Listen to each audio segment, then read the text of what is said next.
मी पेठ येथे प्रचारामध्ये असताना, गाठीभेटी घेत असताना मतदारांच्या, मला त्या ठिकाणी राज्याचे वरिष्ठ मंत्री आदरणीय गिरीश भाऊ महाजन यांचा फोन आला होता. आणि मग त्यांनी मला विचारलं का तू 2 तासात नाशिक येऊ शकतो का?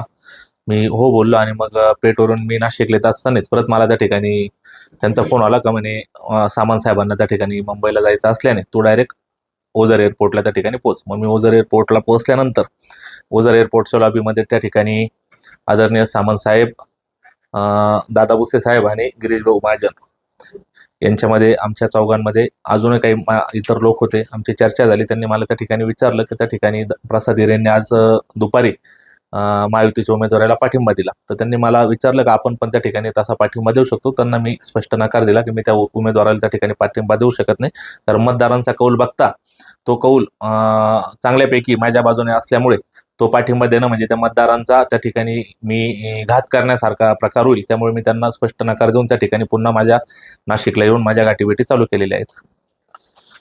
त्याबद्दल मला माहिती नाही, पण जसे दिवस जातील तसं आपल्याला त्या ठिकाणी दिसेलच असं काही झालं तर. नाही, त्यांची अशी काही विशेष अशी काही प्रतिक्रिया नव्हती. त्यांचा आग्रह होता की गोकुळ आपलं त्या ठिकाणी संपूर्ण महाराष्ट्रामध्ये महायुती आहे आणि महायुतीमध्ये जळगाव आणि नाशिकमध्ये त्या ठिकाणी अपक्ष उमेदवारांमुळे ही निवडणूक चुरशीची होत आहे. तर मला जळगावबद्दल काही माहीत नाही, पण नाशिकमध्ये ही निवडणूक नक्कीच त्या ठिकाणी चुरशीची झालेली आहे. कारण प्रसाद हिरेंनी त्या ठिकाणी महायुतीच्या उमेदवाराला पाठिंबा दिल्यामुळे आता ही लढत फक्त गीते आणि दराडेंमध्ये होते.